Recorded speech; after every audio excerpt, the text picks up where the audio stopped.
اعوذ باللہ من الشیطان الرجیم بسم اللہ الرحمن الرحیم وقالوا اتخذ اللہ ولدا، اور انہوں نے کہا، کنہوں نے؟ مشرکین نے، عیسائیوں نے اور یہودیوں نے۔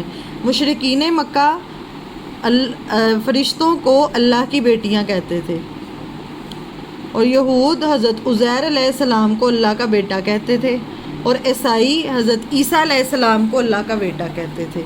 ٹھیک ہے، قالو انہوں نے کہا سے کون مراد ہے؟ مشرکین بھی، یہود بھی، نصارہ بھی، یا جو بھی اللہ تعالیٰ کے ساتھ یہ بات کرتے ہیں۔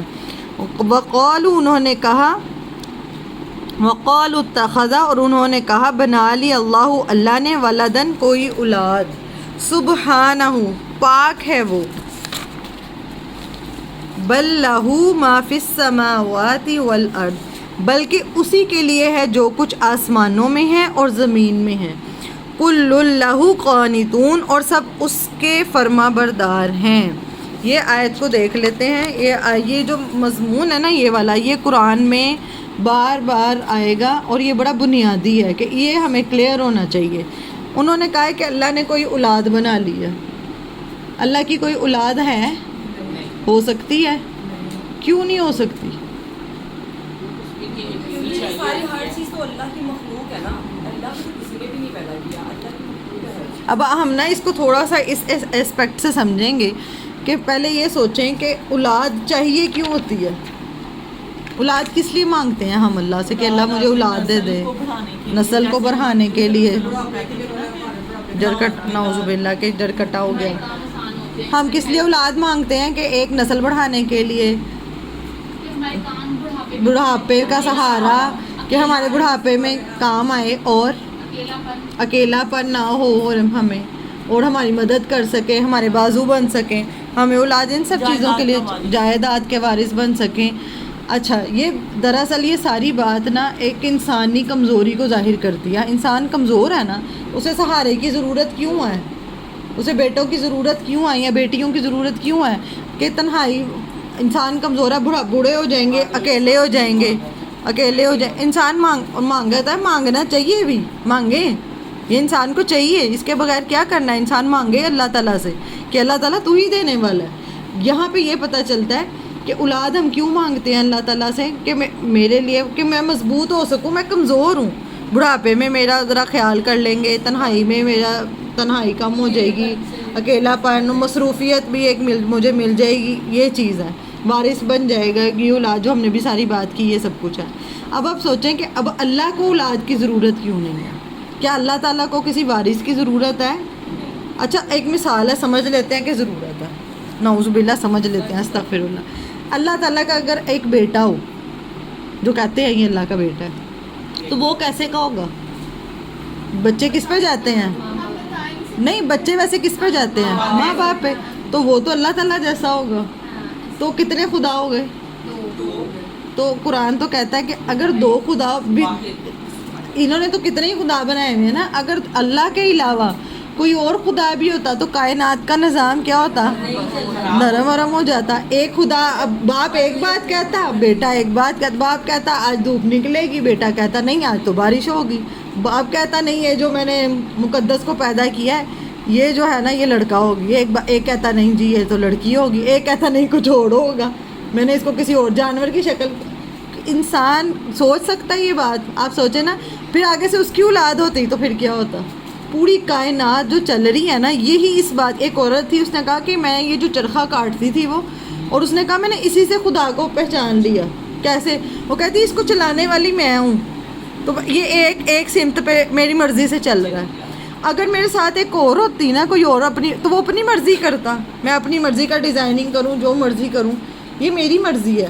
تو کائنات کو میں نے ایسے اللہ کو پایا کہ پوری کائنات کیسے چل رہی ہے، ایک خدا چلانے والا ہے۔ اگر دو خدا ہوتے تو کیا ہوتا؟ سورۃ الانبیاء میں آگے آپ پڑھیں گے، کائنات چل ہی نہیں سکتی تھی۔ وہ اکیلا رب ہے، وہ اپنی مرضی ہے۔ اب میں آپ کو بتاتی ہوں، ایک گھر میں ایک مالک ہو نا اس گھر کا، ایک مالک ہو تو گھر کیسا چلتا ہے؟ اور جب یہ جو ہم جوائنٹ فیملی سسٹم کے بارے میں بات کرتے ہیں، اس میں مسئلے اصل میں کیوں آتے ہیں؟ کیونکہ ساس سمجھتی ہے میں مالک ہوں، جو آنے والی بہو ہے وہ سمجھتی ہے میرا بھی اتنا ہی حصہ ہے، اگر یہ ہے تو میں بھی تو ہوں نا. تو وہ اپنی اس وجہ سے خاندان کا ایک ایک کا الگ الگ اسلام نے اسی وجہ سے کہا ہے، ہر ایک کو الگ الگ اس وجہ سے کہا ہے، یہ جو الگ رہنے کا کانسیپٹ ہے نا، کیونکہ ایک جگہ کا مالک ایک ہو سکتا ہے جس کی چلے گی. اگر سب اپنی اپنی چلائیں گے تو وہ جگہ، اب ایک ادارہ ہے، اس ادارے میں کسی بھی اسکول کا ادارہ لگا لے، اس کا مالک کون ہوتا ہے؟ اس کا چلانے والا ایک ہوتا ہے. جی تو ہم بات یہ کر رہے تھے کہ کائنات میں ہر چیز میں ہم یہ صرف امیجن کر رہے تھے کہ اگر اللہ تعالیٰ کا نعوذ باللہ اگر کوئی بیٹا ہو تو وہ کس جیسا ہوگا؟ اللہ تعالیٰ جیسا ہوگا. تو پھر کائنات میں وہ کیا چاہے گا، کس کی مرضی. اور اب تو اولاد، جن کی اولاد ہے وہ بڑے اچھے سے سمجھتے ہیں. بچے کیا کہتے ہیں، آپ کو تو کچھ پتہ ہی نہیں ہے، آپ کو تو عقل ہی نہیں ہے، آپ کو تو کچھ بھی نہیں ہے، ہمیں زیادہ پتہ ہے، ہم زیادہ اچھے سے سمجھتے ہیں. ایسے ہی ہے نا. تو اس وجہ سے، اور میں کہتی ہوں کہ جن کی اولاد نہیں ہے وہ اللہ کے وہ اس صفت سے مانگیں کہ اللہ تیری نہیں ہے، مجھے چاہیے. تو طاقتور ہے، میں کمزور ہوں، مجھے چاہیے. اور یہ انبیاء نے اتنی عمروں میں اتنی لیٹ تک مانگتے رہے، تو ہم نے مانگنی ہے یہ چیز. حضرت ابراہیم نے کتنی لیٹ میں مانگی ہے. بالکل. تو یہ اولاد کا ہونا ہی ہمیں خدا کی خدائی سمجھاتا ہے کہ واقعی میں کیا چیز ہے کہ اللہ تعالیٰ کی. تو یہ جو بات بار بار قرآن میں آئے گی، وَقَالُوا اتَّخَذَ اللَّهُ وَلَدًا، ہاں جی، وَقَالُوا اتَّخَذَ اللَّهُ وَلَدًا، اور انہوں نے کہا بنا لی اللہ نے اولاد.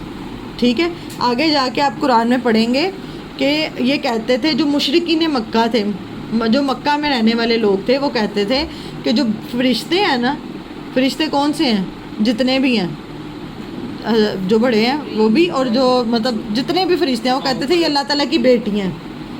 خود بیٹیوں کو ناپسند کرتے تھے، خود بیٹیاں پیدا ہوتی تھی تو دفن کر دیتے تھے، اور اتنا برا سلوک کرتے تھے ان کے ساتھ. لیکن اللہ کے لیے کیا ہے؟ بیٹیاں. وہ آگے جا کے آپ قرآن میں پڑھیں گے، اللہ تعالیٰ کہتے ہیں تمہارے لیے بیٹے ہیں. فرشتوں کو کہتے تھے کہ اللہ کی بیٹیاں ہیں. ہاں. تو اللہ تعالیٰ کہ تمہارے لیے بیٹے ہیں اور اللہ کے لیے بیٹیاں ہیں. اس میں اور ان کو نہیں کہا، مطلب یہ کہا کہ تم اپنی مینٹیلٹی چیک کرو. اب یہ کیا کہتے تھے کہ حضرت عیسیٰ علیہ السلام جو ہے نا، ان کا تو باپ نہیں ہے. ٹھیک ہے. تو وہ ان کا باپ نہیں ہے، وہ بن باپ کے اللہ تعالیٰ نے بنائے. وہ ابھی ہم آگے آیت میں پڑھیں گے کہ اللہ تعالیٰ کو ضرورت نہیں ہے کسی سبب کی، اسباب کی، یا کسی چیز کی، کہ انسان کو کوئی چیز بنانے کے لیے، مشین بنانے کے لیے ہر چیز کی ضرورت ہے. اللہ کو کسی چیز کی ضرورت نہیں ہے. اب وہ اگر حضرت مریم علیہ السلام کو بن باپ کے حضرت عیسیٰ علیہ السلام پیدا ہوئے تھے کہ کوئی سبب بھی نہیں تھا، تو اللہ تعالیٰ نے حضرت عیسیٰ کو، وہ کہتے ہیں کہ کیا کہتے ہیں کہ کیونکہ ان کا باپ نہیں ہے تو ان کا باپ کون ہے؟ اللہ. تو قرآن کہتا ہے کہ آدم کی تو نہ ماں تھی نہ باپ تھا، وہ زیادہ حقدار ہے کہ اللہ تعالیٰ اس کو، وہ اللہ کے بیٹے ہوتے، آدم اللہ کے بیٹے ہوتے. تو آدم کو تو تم نبی مانتے ہو کہ نہیں، وہ اللہ کے نبی تھے، پہلا انسان تھا جس کو اللہ نے بنایا. اور عیسیٰ علیہ السلام کو یہ کہتے ہیں کہ یہ اللہ تعالیٰ کے بیٹے ہیں. اسی طرح یہودیوں کے کچھ فرقے تھے، وہ حضرت عزیر علیہ السلام کو کہتے تھے کہ ان کے پاس کوئی بھی معجزات وغیرہ دیکھتے تھے تو جو حضرت عیسیٰ کے پاس بھی وہ کہتے تھے جیسے یہ اللہ کے حکم سے ان کو جو اللہ نے معجزات دیے تھے، اس بنا پہ یہ کہتے تھے کہ شاید یہ اللہ کے بیٹے ہیں. تو اللہ کا بیٹا نہیں ہے، کیونکہ میں نے بھی بتایا کہ بیٹا کیوں چاہیے ہوتا ہے، وراثت کے لیے، تنہائی کے لیے. تو اللہ تعالیٰ تو ان سب چیزوں سے پاک ہے، اس کو ضرورت نہیں ہے. سبحانہ پاک ہے اللہ. کیا مطلب ہے اللہ پاک ہے سے؟ کہ اللہ تعالیٰ ہر قسم کے نقص سے، ہر قسم کی کمزوری سے، عیب سے، غلطی سے، جسمانی اس سے بیماریوں سے، تنہائی سے، یا نام چلانے سے، یا بڑھاپے کا سہارا، ان ساری چیزوں سے اللہ تعالیٰ کیا ہے؟ پاک ہے. اس کو نہیں ضرورت. انسانوں کو ضرورت ہوتی ہے ساتھیوں کی، لوگوں کی، کہ میں تنہائی کا شکار نہ ہو جاؤں. اللہ تو تنہا ہے، اور اللہ تعالیٰ کو ضرورت نہیں ہے. اللہ کا تو نام ہمیشہ ہمیشہ رہے گا. اسی لیے ہم کہتے ہیں نا کہ اللہ پاک ہے. اللہ کس چیز سے پاک ہے؟ ہر عیب سے. اور جسمانی عیب میں مطلب نہ اللہ تعالیٰ کو تھکن، نہ نیند، نہ بھوک، نہ کھانا، نہ پینا، نہ کچھ بھی نہیں. وہ آگے آپ آیت الکرسی میں انشاءاللہ پڑھیں گے. نہ آرام. اللہ تعالیٰ کو تو ضرورت ہی نہیں ہے. ہم انسانوں کو ضرورت ہے. تو انسان جن کی عقل کم ہوتی ہے نا، چھوٹی عقل ہوتی ہے، وہ سمجھتے ہیں کہ جو خدا ہے وہ بھی انسان جیسا ہے، حالانکہ ایسے نہیں ہے. ٹھیک ہے. سبحانہ پاک ہے وہ، بلکہ اسی کے لیے ہے ماں جو فی السماوات والارض، جو کچھ آسمانوں میں ہے اور زمین میں ہے. کل لہ قانتون، اور سب اسی کے فرما بردار ہیں۔ قانت کا مطلب پہلے سمجھ لیں۔ قانت کہتے ہیں، لکھ لیں، دل سے جھکنا، مسلسل عبادت، مکمل فرما برداری، اور اللہ کے ہر فیصلے کو دل سے ماننا۔ دل سے جھکنا، مسلسل عبادت، مکمل فرما برداری، اور اللہ کے ہر فیصلے کو دل سے ماننا، اور خاموش رضا۔ اچھا ایک بات اب یہاں پہ اللہ تعالیٰ سمجھا رہے ہیں، یہ بھی بار بار آئے گی، اس لیے میں اس کو اتنا ڈیپلی تھوڑا لے کے چل رہی ہوں کہ آپ کو ایک دفعہ کلیئر ہو جائے گا نا کنسیپٹ، پھر آگے بڑی آسانی ہوگی۔ اللہ تعالیٰ کہہ رہے ہیں جو کچھ آسمانوں میں ہے اور اسی کے لیے۔ اب آپ کبھی آسمان کو دیکھیں اور زمین کو دیکھیں، آگے جا کے آپ پڑھیں گے کہ جب اللہ تعالیٰ نے انہیں بنایا ہو تو ان سے پوچھا کہ تم خوشی سے آتے ہو یا ناخوشی سے، تو انہوں نے کہا تھا کہ ہم خوشی سے، اللہ تیرے فرما بردار ہیں۔ اب آپ دیکھیں کہ سورج ایک دن نہ نکلے، آپ لوگ تھک کے چھٹی کر لیتے، اور سورج ایک دن کہے کہ میں تو آج تھک گئی ہوں، تھک گیا ہوں تو میں تو نہیں آج نکلا، یہ میں تو روز نکل کے جب سے بنایا اللہ تعالیٰ نے یہ زمین، ایک دن بھی سورج نے چھٹی کی ہو؟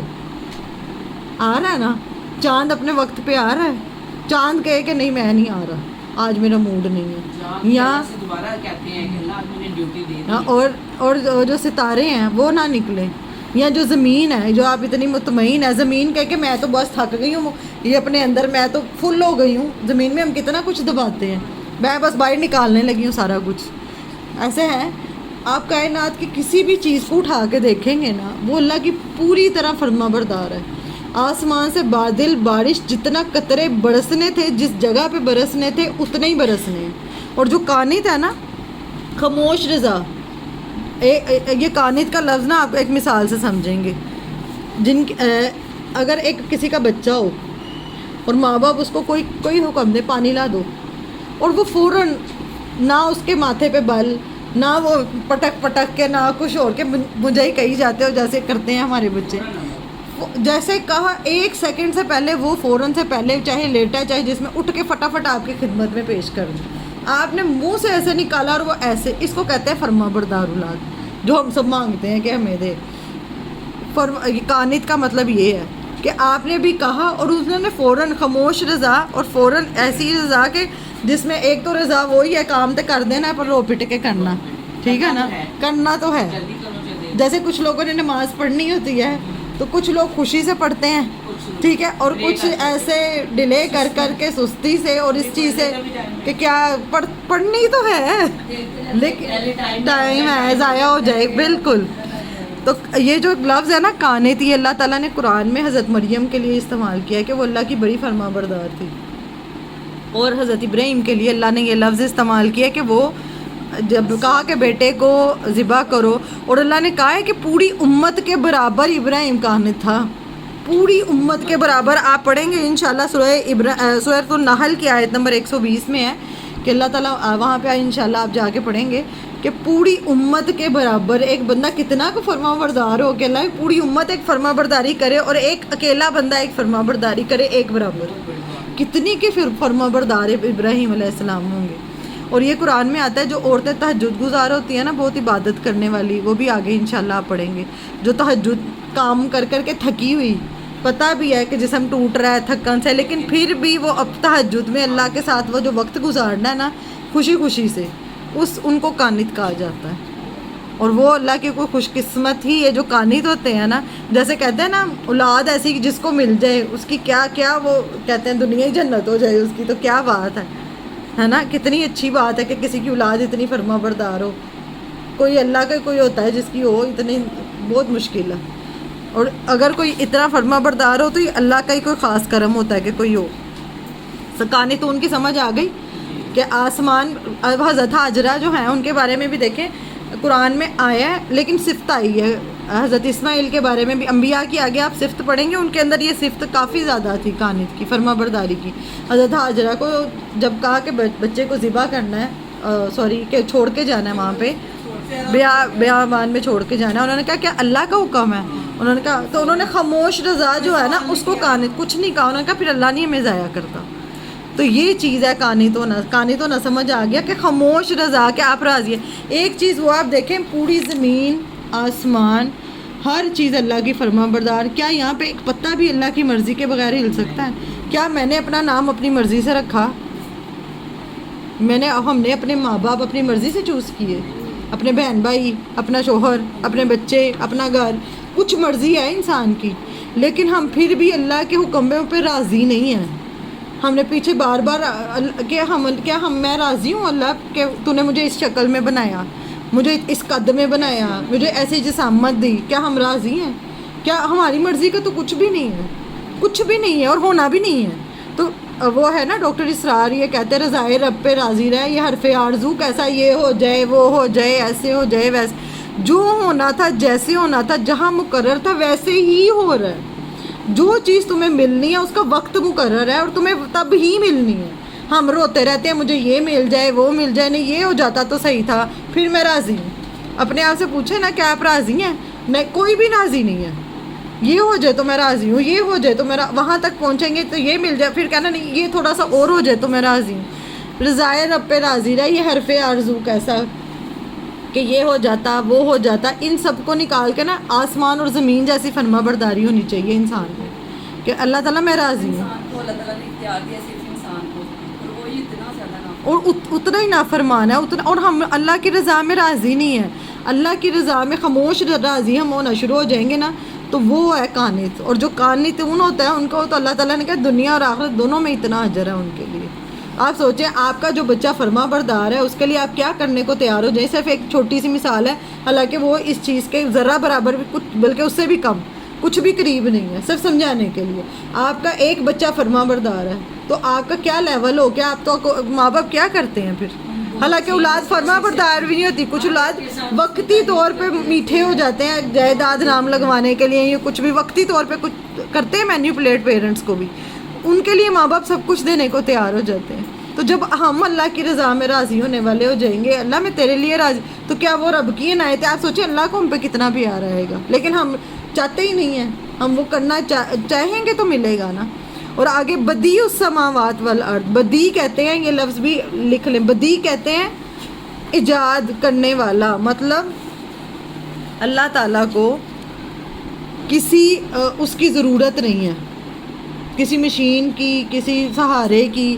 بدیع کہتے ہیں کسی نہ ہونے سے پیدا کرنے والا. جیسے کچھ بھی نہیں ہے نا اسے اللہ تعالیٰ تخلیق کر دے، کچھ بھی نہیں ہے. ایک ہوتا ہے نا انسان کو اگر آپ کو کچھ بنانا ہے، میں آپ کو کوئی یہ ڈبہ بنا کے دکھائیں مجھے یہ والا، آپ کیسے بنائیں گے؟ آپ پہلے اس کا سارا مٹیریل اکٹھا کریں گے، گتا اکٹھا کریں گے، اس کو جوڑیں گے. لیکن بالکل کچھ بھی نہ ہو، اب یہاں پہ کچھ بھی نہیں ہے اور میں آپ کو بنا کے دکھاؤں، بنا لو گے آپ؟ نہیں بنا. تو اللہ سبحانہ و تعالیٰ یہاں پہ ہے کہ وہ پیدا کرنے والا ہے آسمانوں کو اور زمین. آسمان اور زمین سب سے بڑی بدیع کی مثال ہے کہ نہ آسمان میں کچھ تھا نہ زمین کا کچھ تھا، اور اللہ نے کہا تو وہ ہو گیا.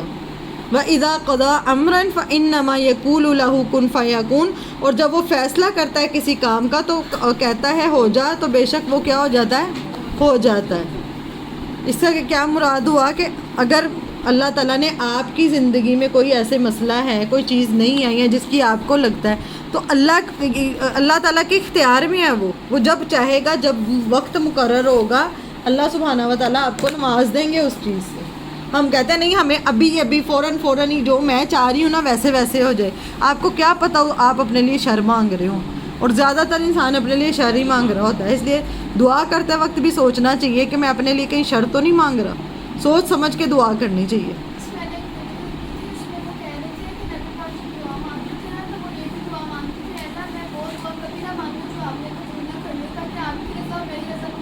فرق ہے بالکل. لوگ ایسے بھی ہوتے ہیں باجی کہتے ہیں میں دنیا میں دکھا دے، اللہ میں دنیا میں دکھا، وہ اتنا زیادہ.